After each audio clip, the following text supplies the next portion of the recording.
Welcome to this Zentangle Quickie. My name is Heather Hartwick Gladden. I'm a certified Zentangle teacher. And today we're going to take a look at the tangle Frymell from CZT Annett Ruemper. Okay, there are actually two variations on this, and we will cover both of them. This is a cute tangle. It is really neat.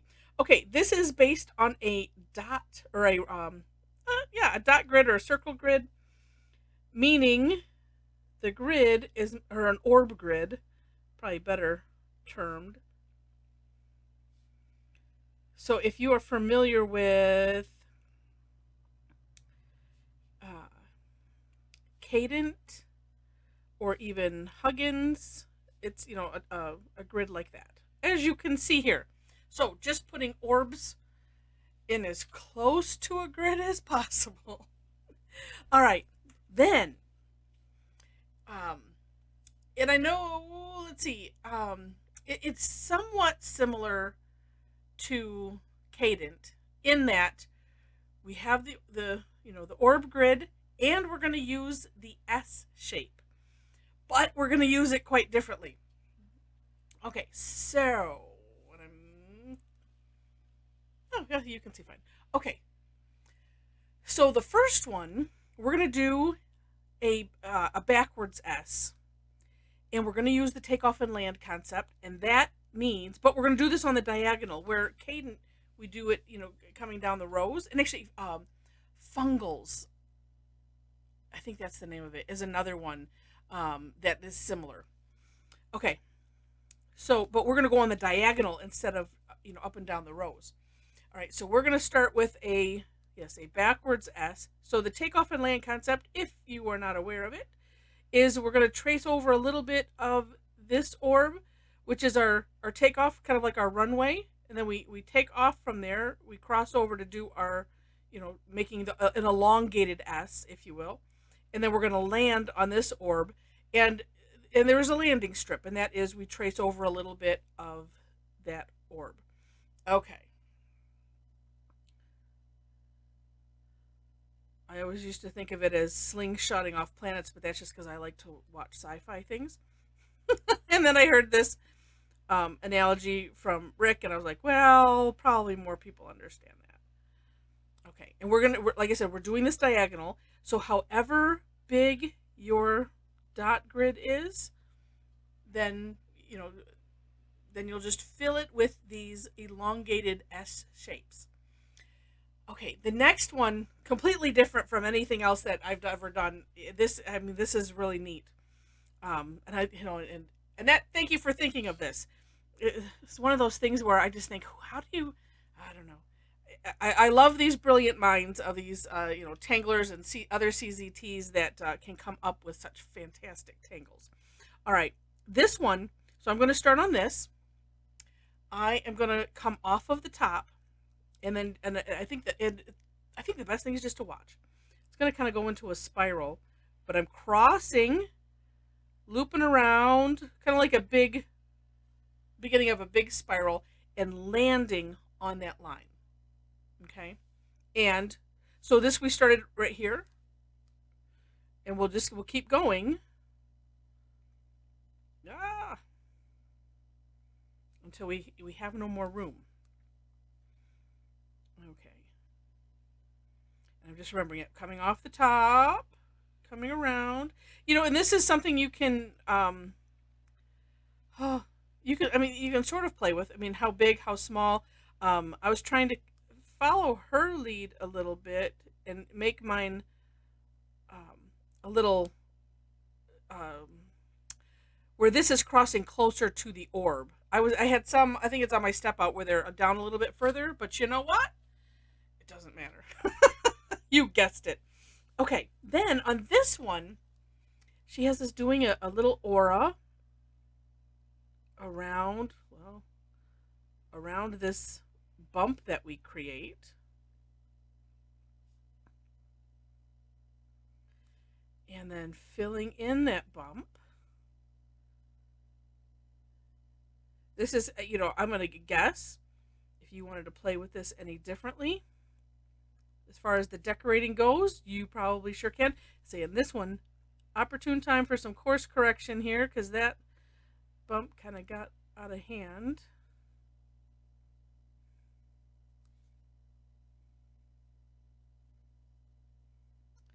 And we'll fill this in. Oh, that one kind of got a little bumpy too. It's always nice to be able to have at least some things where you can, like I like to call them, course correct.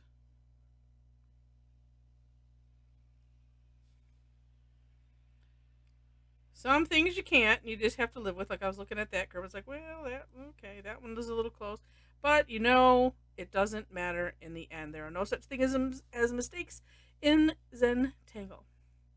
Okay, next step is we're going to decorate this bottom part, and we're just going to do some straight lines. But this is what I like to do.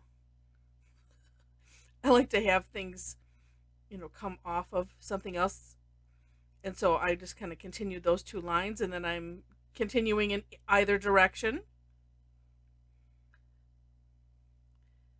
That's just me. You don't have to worry about doing that. That's just what I like to do. It's a fun game.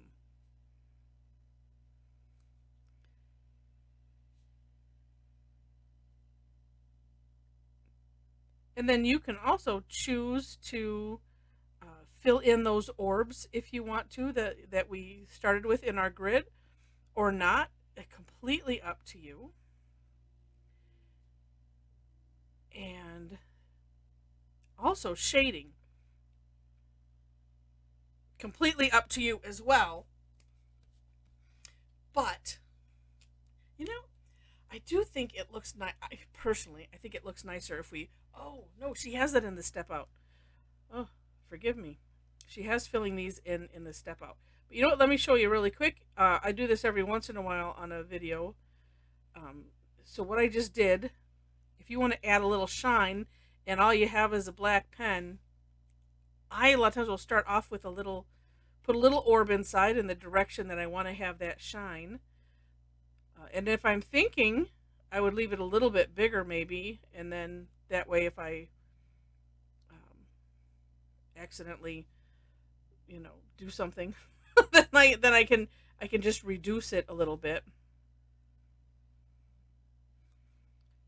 And it's a nice touch. A lot of times we'll call them like a black pearl, and where you'll just kind of scribble and leave a little dot. But I thought, you know what? Why leave it to chance? Sometimes it's fun because then it's a bit random. If you're doing, just the scribble. But why not just plan where you want it? And then that's good.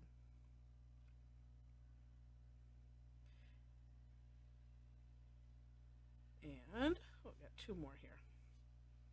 And as I'm doing this, I'm thinking of shading in some other things. But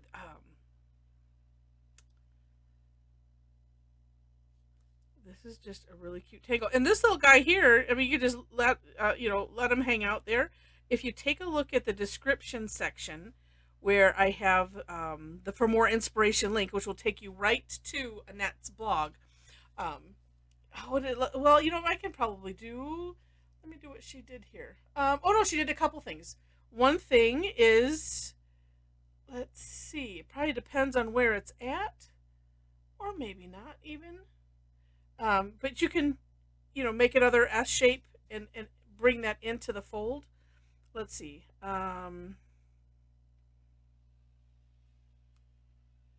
Let's just do it.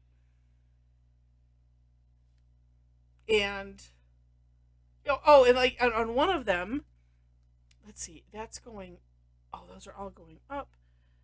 I think it depends on what direction, but we could just do a little like this. Just kind of connects it in if you want. It's just cute. Okay. Let's see. Let's just look at some shading. And this one, the first thing that struck me was this. And I'm looking... Oh, no. She did it a little bit differently on her step out. Well, let me point this out. As you turn it, it kind of takes on different aspects. So you could pick how you want to do your shading. I kind of like this And so that's what I'm going to do. And putting some graphite on the underside of that backwards S shape. One thing that can determine some of what you do, like decorating wise or even shading, is if you notice that like I had some like here where my line is kind of hanging over, and it's like, well, the shading will take care of that. It sure will. So that's what we're gonna do. But I was just thinking that this had a really neat look. It does. Look at how cool it is. Let's see, and if we turn it, this is a neat one. There's some of these where, yeah, the whole thing changes as you turn it, and it's like a fun toy. All right, and then let's do this. Just because it's calling at me to do this, just put some on this side, some graphite. I don't know what we'll do with that little bit down there. We'll see in a second. Like I said, for that little one that was left off, you could have just leave it off and not worry about it either. Connecting it. I'm kind of feeling like because I put the graphite on the underside, we should do the same here.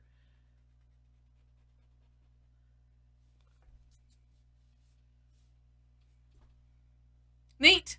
It is neat. All right. So that is Frymell 1. Frymell 2, and I pre-populated with the orbs. This one,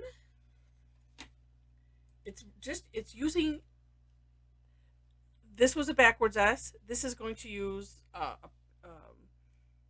proper S shape. So we're going to go the other direction.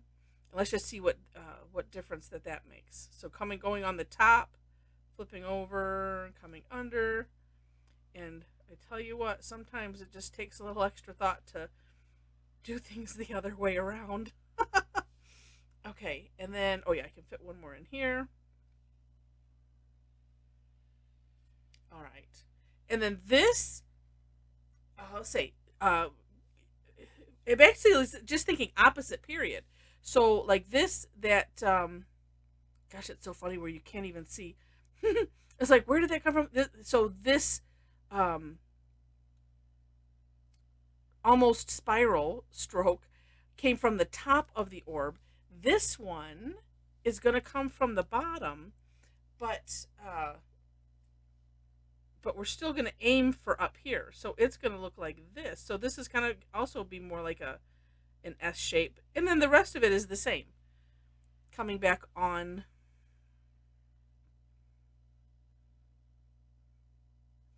onto that line. I'm making these big for some reason. On hers, they're kind of small, but that's another up to you. Gosh, and then you really have to think about doing things opposite. So it just gives it a little bit different look. And then similarly, these can be filled in. Oh, there we go. Just want to do that quick. These can be filled in, and then put the lines on the bottom. And I'm going to dare say that you can have fun and play with this however you want. And while I have this, I'm just going to fill in the orb separate. Actually, I'm going to make this one bigger so it matches. Course correction. Let's fill these ones in solid. That way you can also see, here's how it looks all solid.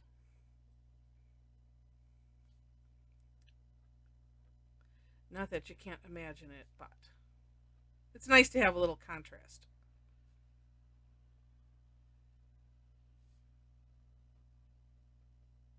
Now, if you already know that you're going to fill these in, there's no reason why you couldn't start off, if you want to use a thicker pen or something, and fill them in early. Sometimes I like to just wait and decide.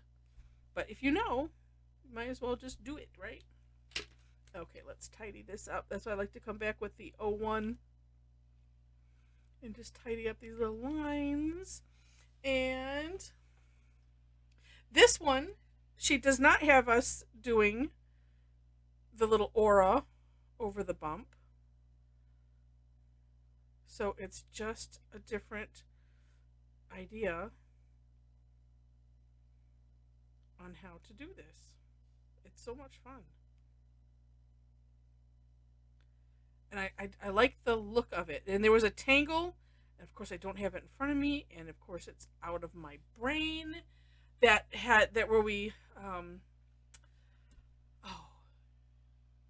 it was a play on like equilibrium, I thought, something like that. But anyway, really, really, really neat. Oh, and let's see, she shaded this one. She did this on the 3Z with the triangle tiles, and oh, so hold on a second. Oh yeah, so that's kind of interesting. So that's interesting. Let's copy. So she kind of shaded like in here, almost like these are ladles. I'm holding it upside down right now. They're ladles that are dumping out. Shading is so fun because you can get so many different looks just depending on where you do it, and that's where just playing. Yeah, isn't that interesting? And the reason I'm doing it this way is because I like to have the tip of the tortillon pointed on the graphite.